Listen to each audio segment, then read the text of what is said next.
vary raindray an'izay teny amin'ny toeram-pilalaovana iray donatazana kotsinahy manontadabenahy vehivavy iray mianahana efa podriky ny adalana no misy vakambinazy tena idiagana faotany ve izany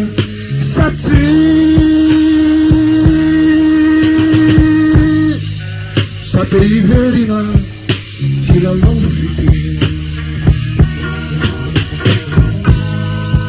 lehibe any an-tananan tsy mahalala zany reviny zany fa mihevitra fa hany amin'ny tavola izy mitantarangano sy milalao amin'ireo ankizy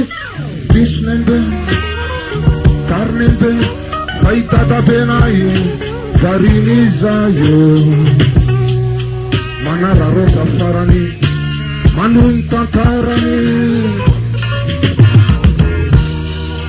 na izao aza mba menatra nefa nezakaony amatatra zay tena fomba fiainan'ireo la antitra non ny afaka adinray de iny izy mody am'zay ny fandeha tomivendeny ny tareny felokomena testineny bede ny oraka nahita sotro bede ny toraka ny safokoneny be tenaneniny be dadabe am'zany efa bilabila ihany mijerena ny poketra tsy tao ny vola rehetra